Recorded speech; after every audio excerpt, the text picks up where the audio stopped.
Well, it would be a great mistake for the West to alienate and isolate the Taliban. They did it before in the 90s, and look what happened.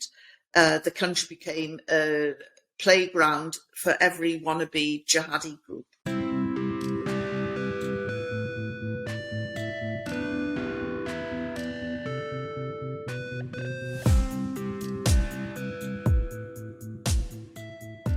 Hi everyone. Before we start, I want to take a minute to talk about my next book. You may have heard about the story of GameStop in January or February and thought it was all over. You're sadly mistaken. Unfolding online has been a clash between the corrupt practices of Wall Street and the hive mind of the internet. It's a hot, raging information war pitting retail investors against financial giants swimming in corruption and fraud. The trailer is at the end of this podcast, but if you want to help crowdfund the book or just find out more, you can sign up to my mailing list to get access to a preview of chapter 1 or go to whenmoon.com to read more about the book. The first 200 people to pre-order the book will get a free pack of To the Moon crayons with their book. I just want to make a quick mention of our sponsors. Namecheap are one of the cheapest places on the internet to get a domain name for your next website. I've used Namecheap for all the sites I've ever purchased and have found it really easy to use.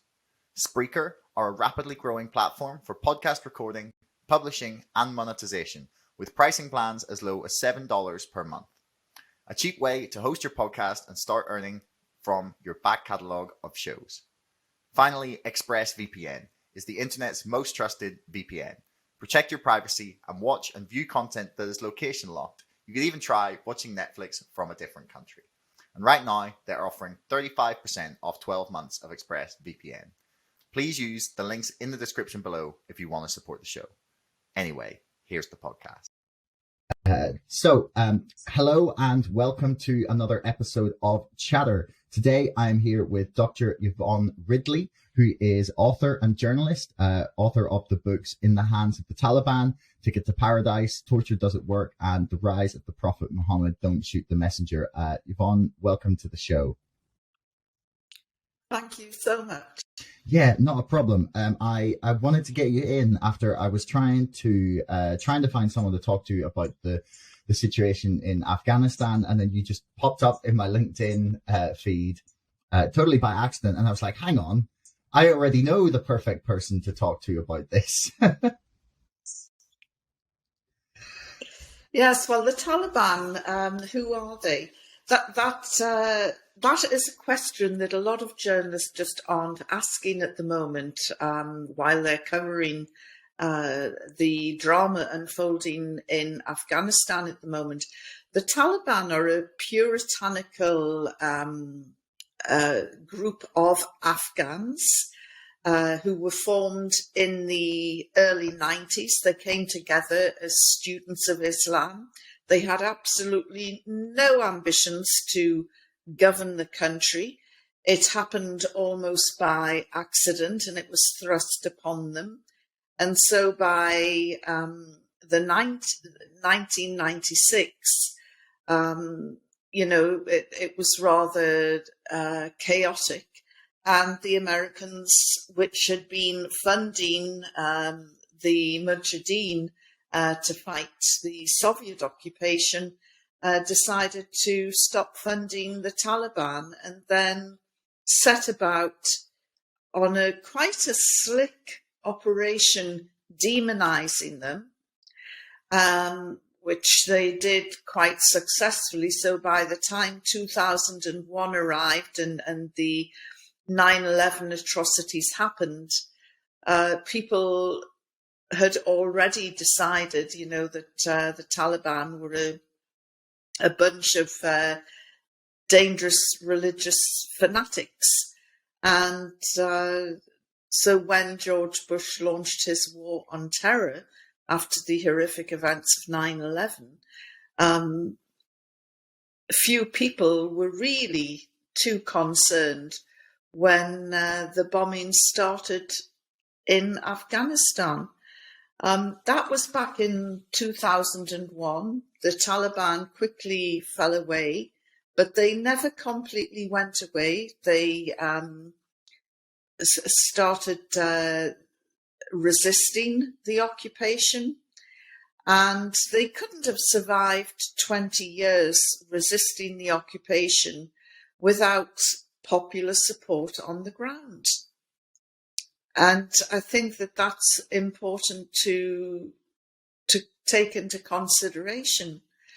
By the time we get to 2021, they're a much more mature organisation, much more media savvy. They've got laptops, they're in the business of communicating, they're starting to understand geopolitics and the need to communicate and network.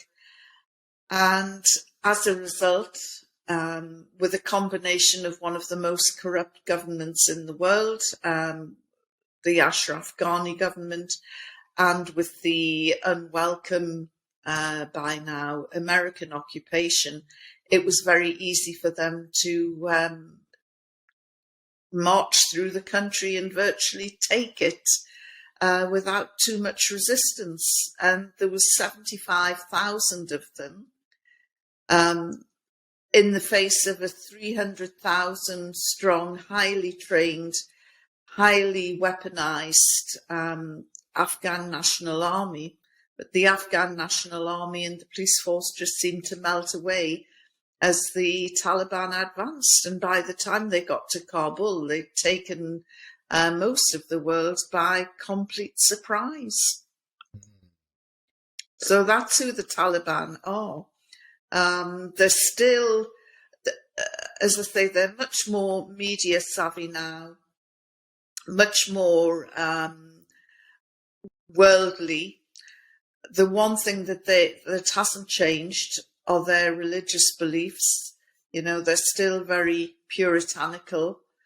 But to hear them talking about human rights was really astonishing. Not just human rights, but women's rights. They are misogynistic. It's quite true, but don't make the mistake that women hate them, because, as I say, they couldn't have advanced as quickly as they did without popular support. And a lot of women were supporting them.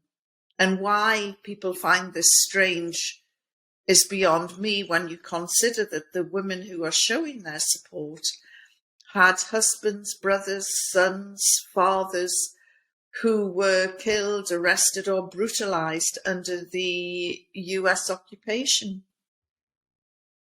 Yeah, no, I want to get on to some of the writing you've done there about female support for the Taliban, but I want to go back just a little bit to get like a bit more understanding here of sort of their earlier years, and you mentioned early on they had no ambitions for power. That when in 2001, early on in the campaign, when America and Britain had first arrived, that they kind of fell away and sort of shrunk back, and that it seemed like you were suggesting that the reason that they then became successful was that they were opposed to the occupation, and that from the sounds of things, it sounds like as the Afghani people began to grow more opposed to the occupation, that led to the Taliban gaining more support and power within the country. Is that accurate? Yes, that's right. I've been back to Afghanistan quite a few times, and there's a very famous saying that you can rent an Afghani, but you'll never own one. And they, they're very much their own people. And it's with good reason that Afghanistan is called the graveyard of empires, because a lot of empires have been broken while trying to occupy Afghanistan. Why do you think that is? Like, is there something, is it the geography, the culture, the people? Well, it's a landlocked country. The people are very strong and tough. Afghanistan is in the heart of the old Silk Road trading route. And I just think historically, they've been very welcoming of visitors. But those visitors who don't leave, they get tired of them quite well. I'm saying quite quickly. It's taken 20 years, but they, it's quite clear they'd had enough of the occupation.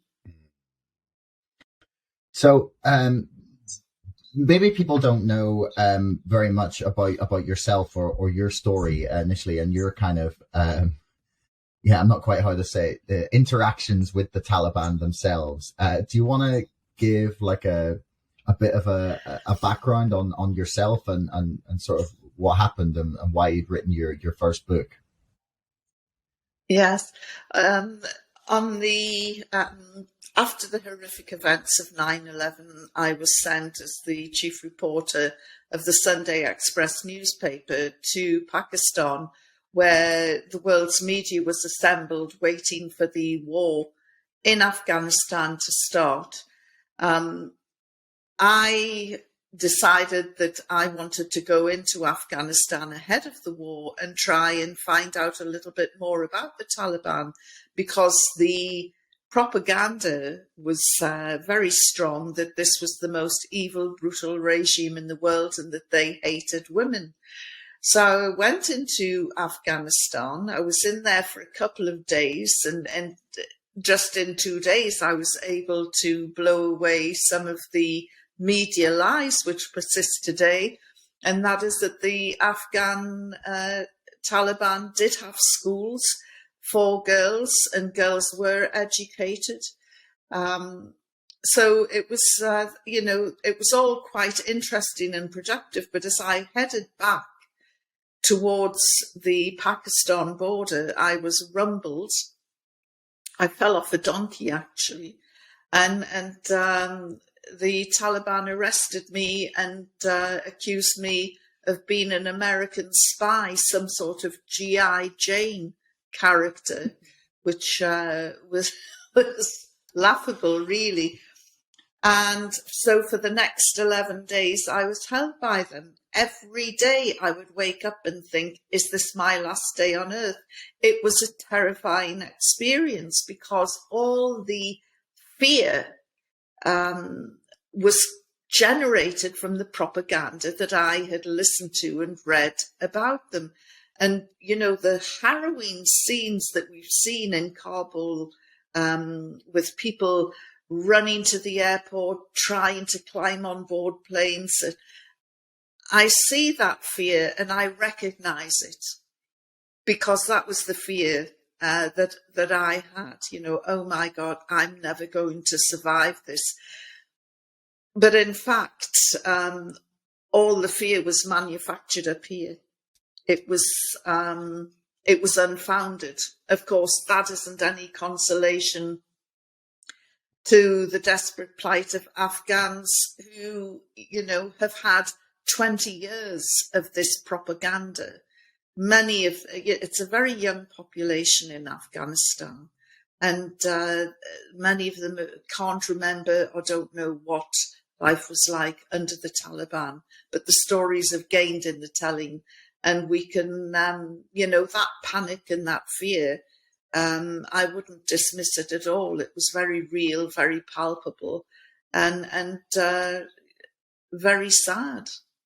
So I had this experience, and I genuinely didn't think I would get out alive. So on the grounds that you don't kiss the hand that slaps you, I became the prisoner from hell. And I spat at them, I swore at them, I threw things at them. And their reaction or their response to this was, why are you being like this? We want you to be happy. You are our guest. And I'm thinking, well, why are you being like this? Because you're supposed to be brutal and evil and why aren't you living up to the job description? So even though they were kind to me and showed me courtesy and respect, I was still terrified, even to the point where they handed me over to the Pakistan authorities and I walked across no man's land. I got out of the people carrier backwards, and just so I could keep my eye on them, and walked backwards for a while, because I thought as soon as I turn my back, that's when they're going to shoot me. Once I got over to the other side, and people, fellow journalists were saying, how did the Taliban treat you? And I thought about it and I said, they treated me with courtesy and respect. And then I thought, gosh, I was so badly behaved. And I would have gone back to apologise. But I think if they saw me going back to their border, they would have shot me because, my captivity exposed a whole clash of cultures and prejudices on both sides. And it certainly was a life-changing experience for me.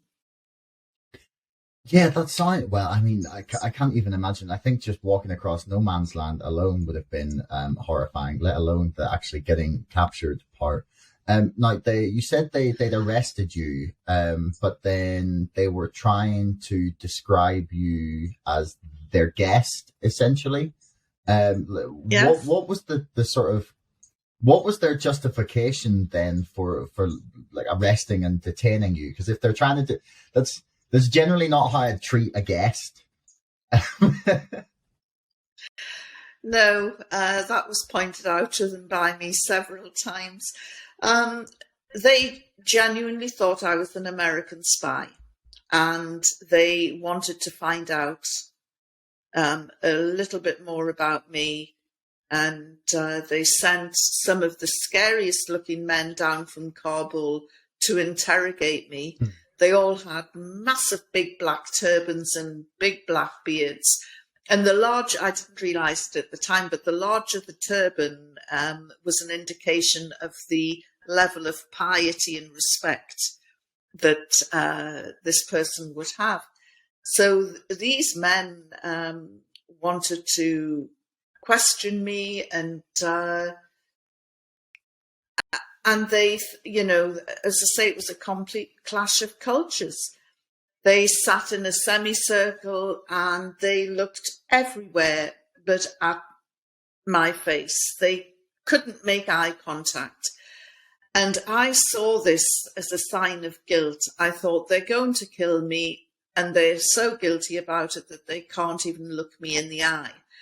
Of course, I would find out later that they were showing me respect by not staring at me or looking at me directly in the eye.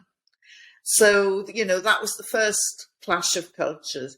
Then they discovered, I think it was the third or fourth day, they came in and they were really angry. We had a translator, and they said, "You have lied to us." And I said, "Everything I've told you is the truth." They said, "You never told us you had a daughter." I said, "But you never asked me if I had a daughter." And they said, "But you said you were single, that you weren't married." I said, "I'm not married." And one of them threw his hands in the air and spoke in English. "Well, how can you have a daughter?" And I'm thinking, really?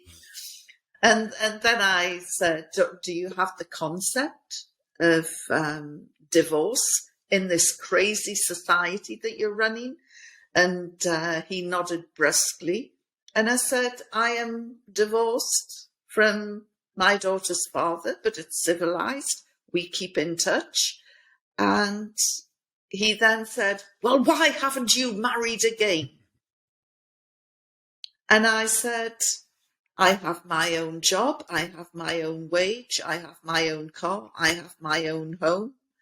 Why would I need a man?" And they reeled and collectively got up and had to go out. And the translator said, oh, he said, they're so disgusted with you. You can't continue speaking to them like this. And as I say, they were very puritanical, very naive, very unworldly. But the Taliban of today is quite different. And I don't know if you saw the extraordinary press conference that was given, but the Taliban spokesman, who I've spoken to on the phone a few times and actually wondered whether he really existed or if it was just a lot of people using the same name. He appeared and seemed relaxed, engaged with women journalists, answered questions directly without hesitation, which, let's face it, is more than the President of the United States has done in recent days. He just refuses to engage the media. So this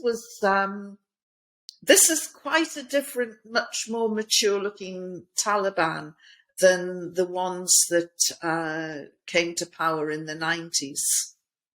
Okay, so I guess a lot of people are concerned that they might well be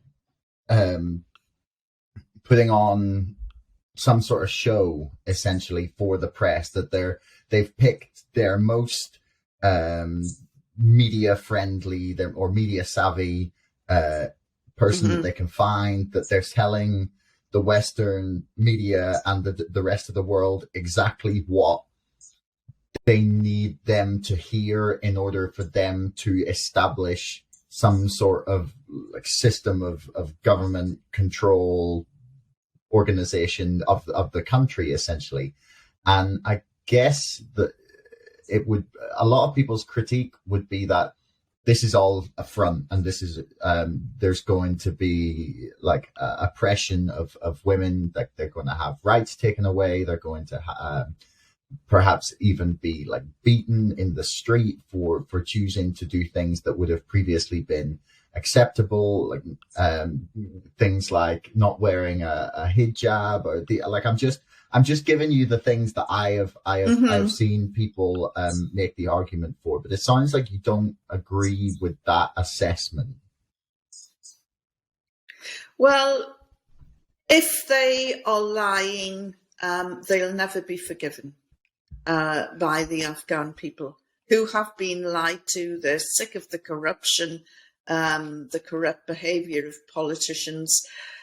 What particularly concerns me is a lot of politicians from across the European Union, in Britain, in America, a lot of Western feminists are talking about women's rights. And I started to look into the rights of women, because, Boris Johnson was saying this hasn't been a waste of time. In 20 years, look at how women, they're back at school, and he's, saying that this is a great success story. Well, according to the Central Statistics Organization, 84% of Afghan women are illiterate, and only 2% of women have access to higher education. And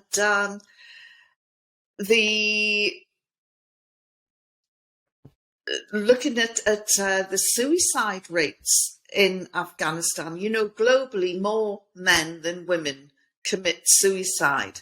But in Afghanistan, it is quite the reverse, and a staggering 80% of suicide attempts are by Afghan women. 80%. The Herat province accounts for more than half the cases nationwide. And this is really grim reading and reveals some very unhappy girls and women. A lot of it is forced marriage. This is under this Western propped up government of Ashraf Ghani. This isn't under the Taliban.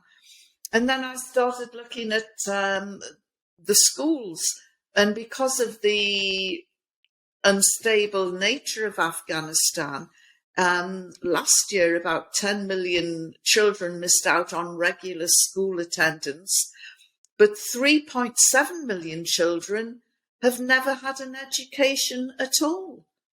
So, what about all these school programs that we're told about? The reality, and it's easy enough to verify.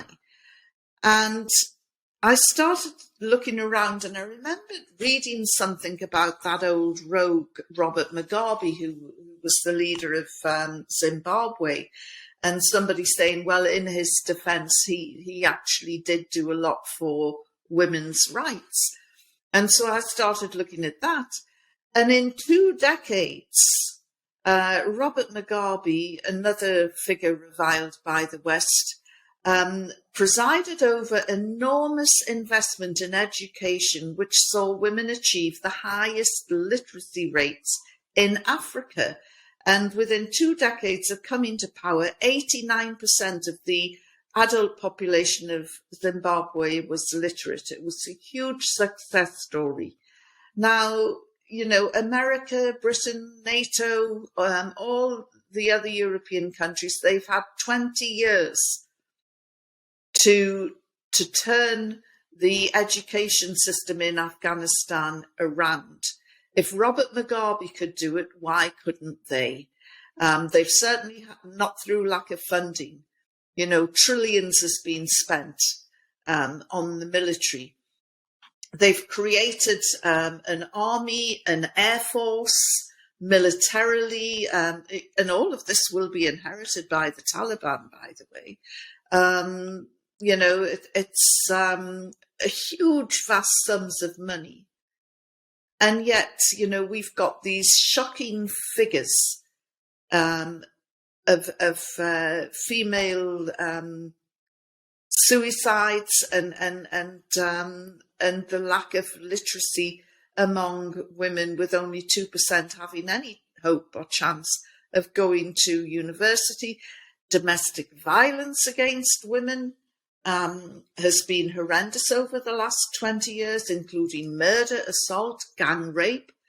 All of these crimes have been projected on the Taliban, but all of this has happened under the Western-supported government and the Western occupation. So the lot of an Afghan woman is horrific. And only last year, for example, there was a case of a 17-year-old girl called Lal Bibi, who was forced into a marriage she didn't want. Her father-in-law and husband beat her, extracted her fingernails, locked her up in appalling conditions. She suffered horrific injuries. And when her father finally collected her, she was in a wheelchair, and the police were called, and they did arrest the father-in-law and husband. And then the local warlords went to the police station and forced their release, which allowed them to flee from the province they were living in to an area controlled by the Taliban. Well, I hope one of the first things that the Taliban does when, if they're promising to uphold women's rights, is to have these 2 men arrested and tried. Because, and Lal Bibi isn't just an isolated case. So when I hear fellow, female feminist sisters talking about the rights of Afghan women, I just wish that they would acknowledge the truth of that very few Afghan women are enjoying rights that they think they have at the moment. There are, it would be churlish to say it's been a disaster. There are some amazingly strong Afghan women who are heading up NGOs, who are doctors, clinicians, lawyers, We see female MPs in the parliament. So, yes, there are a few green shoots of hope. But these are privileged elite women. I'm concerned, as somebody from a working class background, I want to know what's happening to the women in the rural areas and how they are. And of course, we've just had a little slice of the suffering that they're going through at the moment. So I just wanted to clarify one thing, actually, that you said there before I ask a couple more questions, is that you said that 50% of the female suicides were in Herat province. Is that how you pronounce it? Yeah. And now, forgive my ignorance, I have no idea if that's Taliban controlled or if that's been somewhere that's been like broadly under Western occupation. Well, it wasn't. Herat is on the border with Iran, and it wasn't Taliban controlled, but it was one of the first areas that fell. It was quite a significant win for the Taliban. So one of the things that you're essentially saying here is that it's that women have been treated poorly under the Western occupied regime, perhaps even more so than they have been in Taliban controlled areas. And a lot of, you kind of referenced there, a lot of the women who are in Afghanistan who have become politicians, CEOs of NGOs, doctors, journalists, things like that. And that's the sort of person that I've seen a lot of focus on in the last couple of weeks when people have been talking about it. Are they, in your mind, at risk of losing the things that they have built, earned over the past 20 years or however long they've been sort of working for? Is that like a real fear? Is that like a realistic fear that they will have their jobs and their lives, careers stripped from them? Like, will they be barred from working there? Is that a real fear that people should have? Well, I did see a meeting taking place. It was on YouTube, and some friends who speak Pashto confirmed what was happening. And it was health workers, doctors, senior hospital administrators challenging the Taliban minister who is going to be responsible for health in the interim period. And they wanted assurances from him, we will still have our jobs, can we still do this? And he was assuring them, making the right sounds, which is encouraging. But if they are lying, as I say, they will never be forgiven. And it'll just be more of the same. Afghanistan has had 45 years of war, civil war, strife, Russian occupation, American occupation, the Taliban Mark I, and various warlords, bombing campaigns. So it was actually really refreshing to see these people sweep into Afghanistan's seat of government and start talking peace and start talking women's rights and start giving very assuring words of a general amnesty. Now, how true that is remains to be seen. There will, I'm sure, be people on the ground who can't forgive and can't forget, and there will be retributions. We saw this after the Spanish Civil War, where women's head was shaved. They were deemed collaborators. After the collapse of the Vichy government in France and the departure of the Nazis, thousands of women had their heads shaved and were paraded around the streets. So, this happens at an end of war, in transitions. I'm thankful we haven't seen those sort of themes yet in Afghanistan, but the fear is there.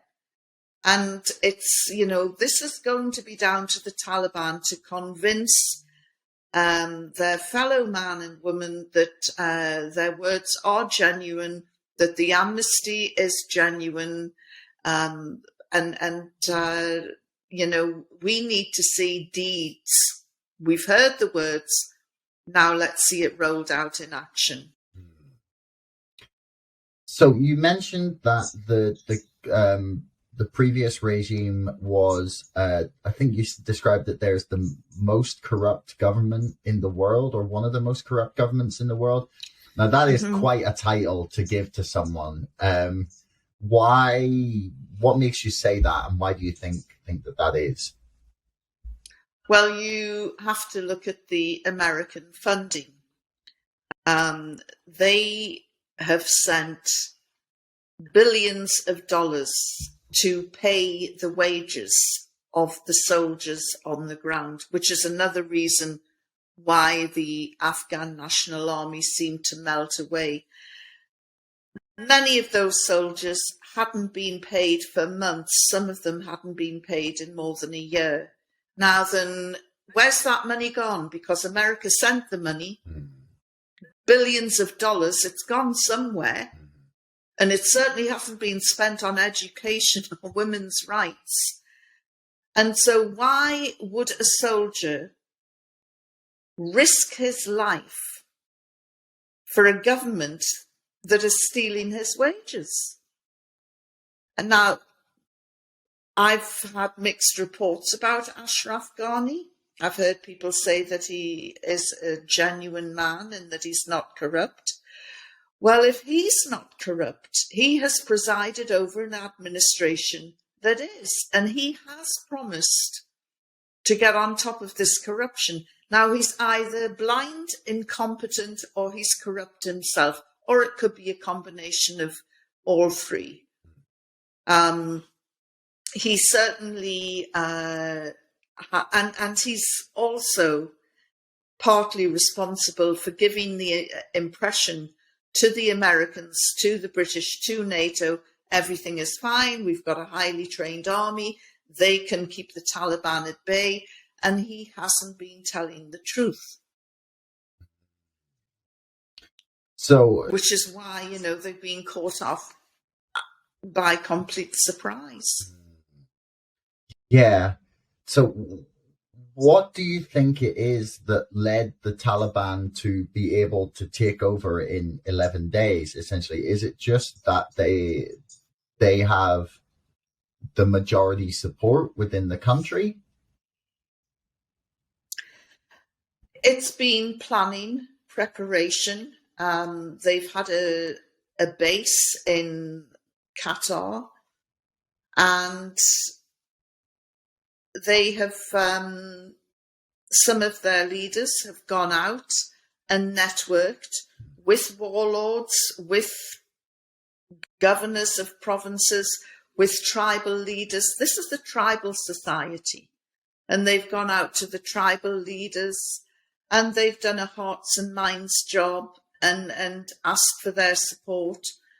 And then they've gone and ramped up the fight back to reclaim the country.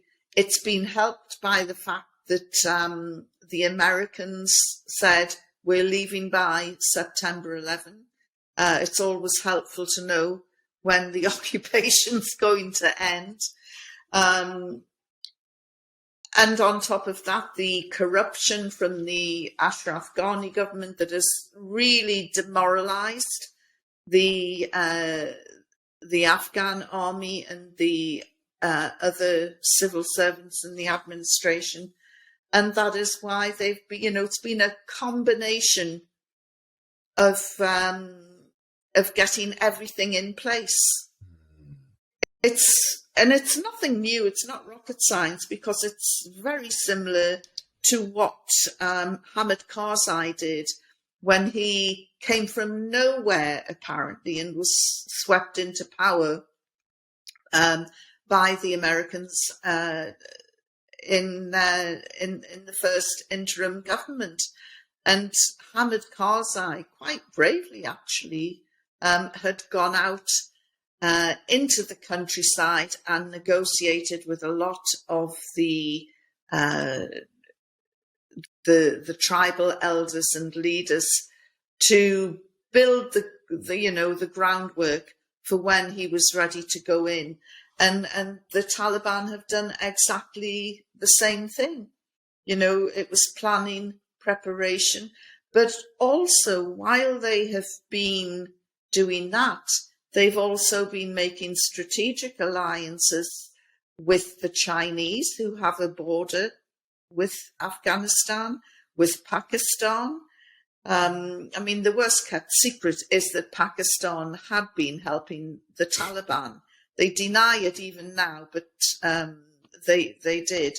But they've had potential trade talks with China, Pakistan, Iran, and that's hugely significant because, the Taliban Mark I contained quite a lot of sectarianism and hostilities towards, I knew that was going to happen, and hostilities towards the Shia and the Hazaras and some of the other minority groups in Afghanistan.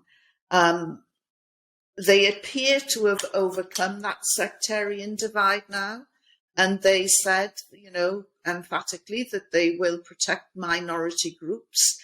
So that is something new as well.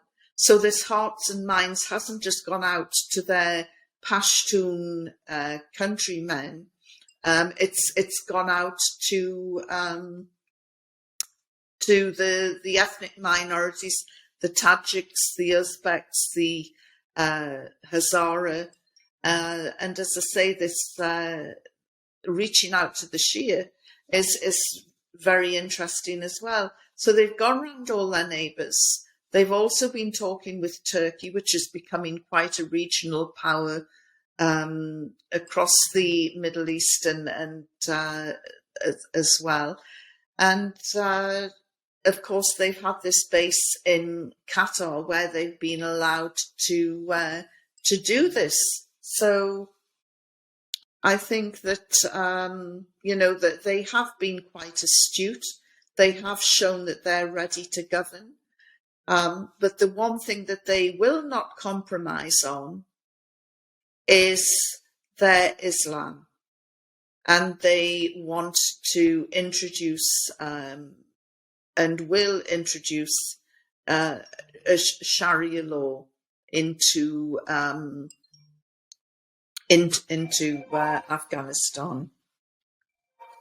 So one of the things that I have seen people discussing over the last few days, at least anyway, is that one thing people were pointing to was the fact that the IMF are attempting to sort of not allow the Taliban as a government of Afghanistan to receive like IMF funding.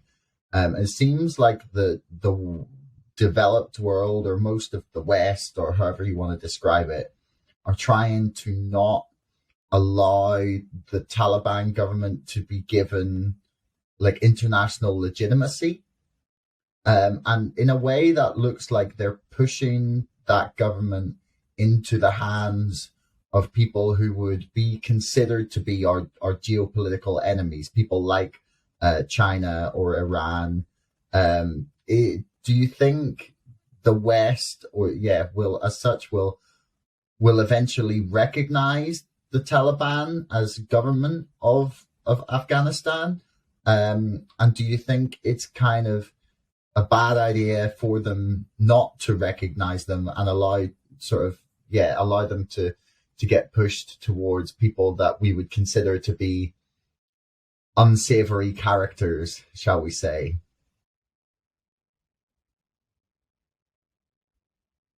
Well, it would be a great mistake for the West to alienate and isolate the Taliban. They did it before in the 90s, and look what happened. The country became a playground for every wannabe jihadi group. I don't think that it's in the West's interest to isolate the group.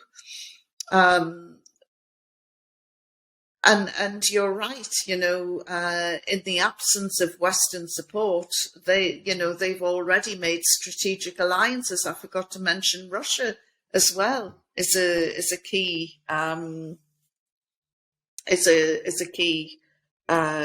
ally. So it would be, I think, foolish to isolate them, and they are the choice of the Afghan people. And Afghanistan is like a sleeping giant. It's lying there right in the middle of the old trade route, the Silk Road. And the potential, it's mineral wealthy, the potential that it has to be a really productive country is there.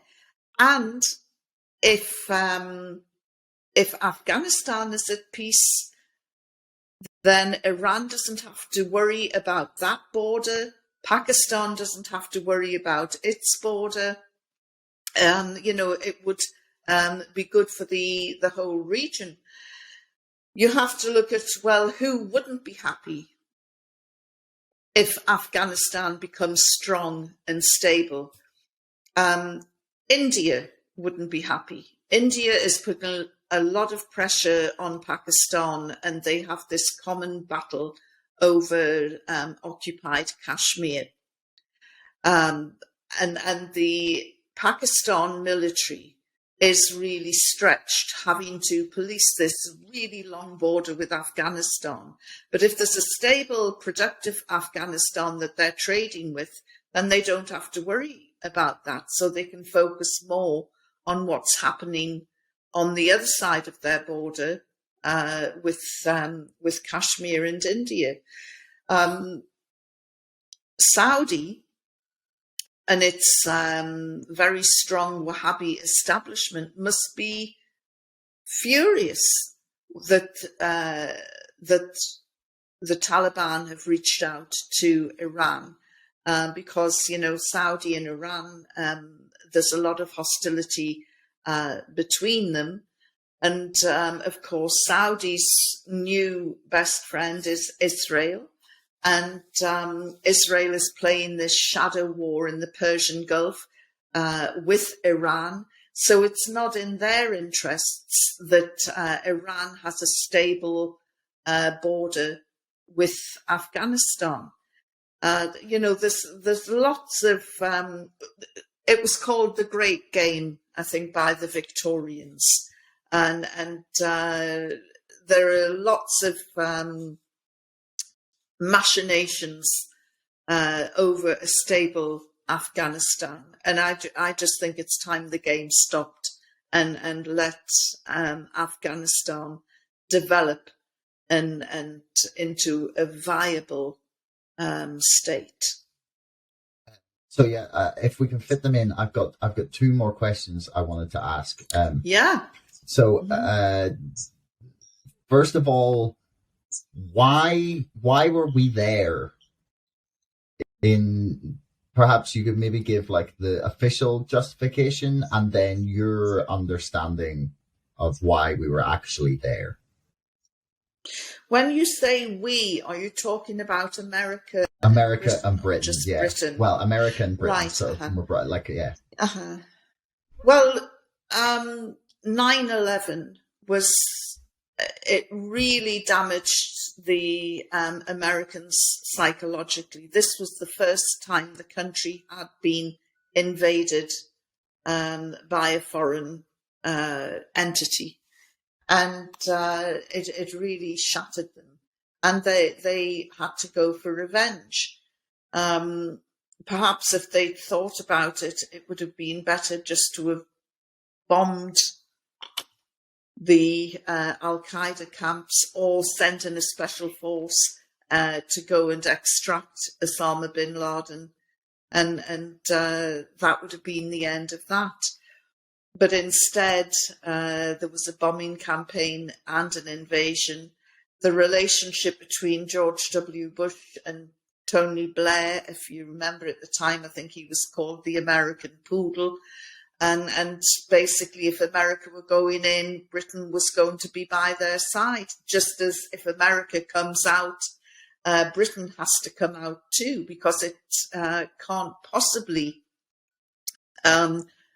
remain in Afghanistan without the American military backing them up. So it was in response to the act of 9/11. The Taliban did at the time say that they would hand Osama bin Laden over to a third country if they received enough compelling evidence to show that he had masterminded 9/11. The Americans weren't prepared to do that. It was quite obvious they wanted to drop bombs.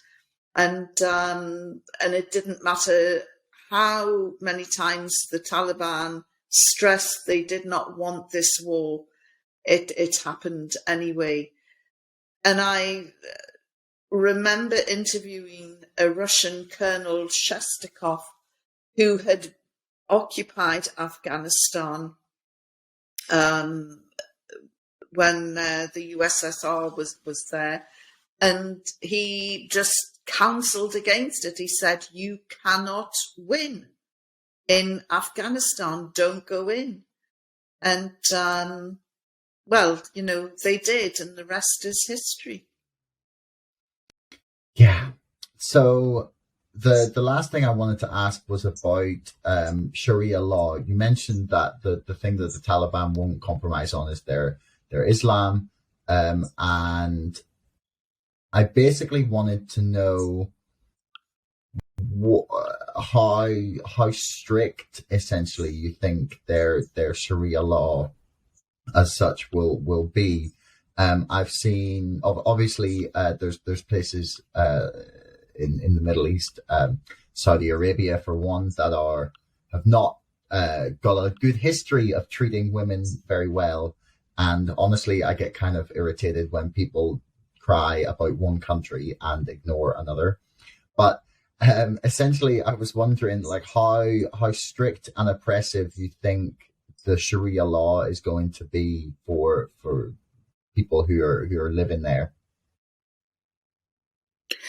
Well, again, that remains to be seen. I have watched in despair as Sharia courts have sat in judgment of people, and although say the death penalty is a punishment for murder,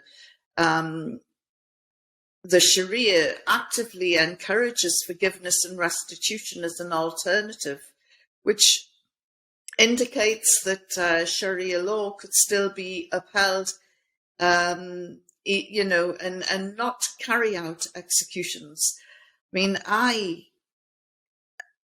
think that the biggest flaw with Sharia law is it's dispensed by humans, and humans are flawed and they will make mistakes, which is why I'm against the death penalty anywhere. You know, we've seen it in America, and there's no Sharia law there. But unfortunately, countries like Saudi Arabia give the impression that in Sharia, the death penalty is sort of hanging over everybody from a thief to an adulterer. I just think that, there are legal systems in the world today that are in operation that have actually taken parts of the Sharia. But the thing that I would say in its favour is that it has, unlike other legal systems, it has the highest burden of proof. And to be able to convict somebody. Unfortunately, if you get witnesses who are going to lie, then the system again is flawed. And I'm just mulling this whole thing over because I think that, again, there is an opportunity here for the Taliban to actually not, or just to dispense with executions. And I think that they could actually do that.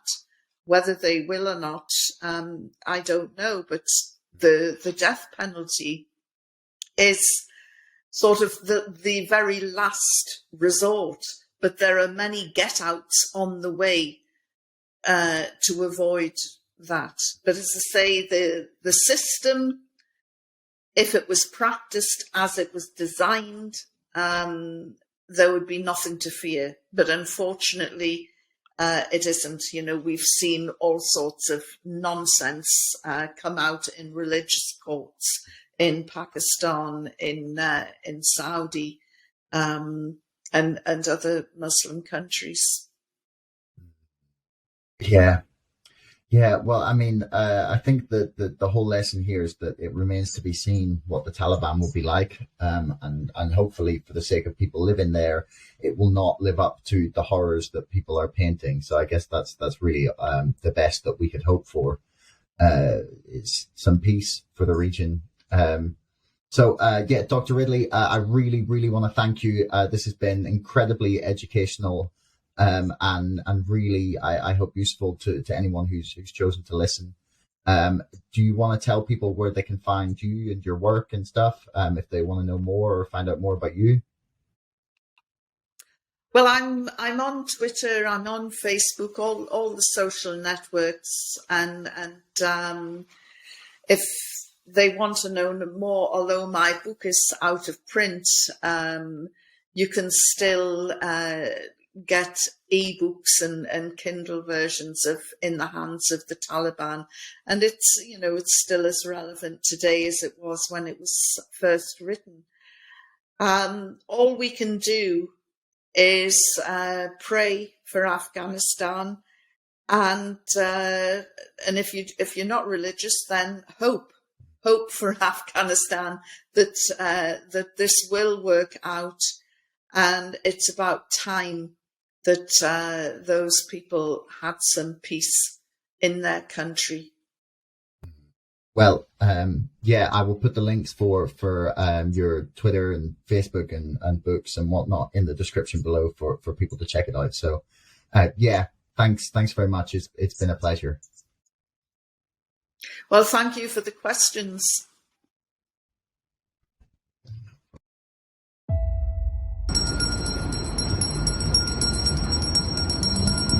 The animal dragged a child around its enclosure. The child had fallen into that enclosure. Officials are now defending their actions. ABC's Alex. A few things I am not. I am not a cat. I am not an institutional investor. Nor am I a hedge fund. There's no panic selling. These people, they may have bought at $4, sat through $400, went back to 40, went to 350, back down to 110, and they have not sold. All they've done is bought more. And there's no answer for that. There's no, it is like art of war mastery by a bunch of idiots who should know better. And they're just like, I'm not fucking leaving. Fly me to the moon, let me play among the stars. Let me see what spring is like on Jupiter and Mars. What's been happening on Reddit and in social media and in the marketplace has never been seen before. To short 70, 60, 80% of a company, let alone 140%, I think a lot of people universally believe something is wrong there. They're powerful. They want a stock higher. It's child's play. Why ever sell into the maw of Wall Street, Reddit bets? Why? But everyone's wrong. It's like The Big Short again, or more like The Big Short Squeeze this time, right? So here we got the fox guarding the hen house, and one of the hens is complaining the fox is out to kill us, and the farmer says, I'm sorry, the fox is in charge of the hen house. Whenever there is not billions, but like trillions of dollars involved in something, I argue that nothing is off the table. The way they have absolutely cheated, stolen, robbed everyday people so all our hedge fund billionaire friends can get out and not get killed is one of the most remarkable, illegal, shocking robberies in the history, in plain sight. Super Stonk and the other communities that have emerged are a hive mind, the likes of which we have never seen before. It's madness and brilliance, insanity and genius all rolled into one. It's very possible that Citadel will be gone in a few months. And not just Citadel, but the entire financial system has the potential to come crashing down. These crooks continue to gamble recklessly with the world economy, and this could be the moment that they finally get their justice. You've got maybe 10 million people doing this who now own, probably more than 100 million shares. And eventually, they might own everything.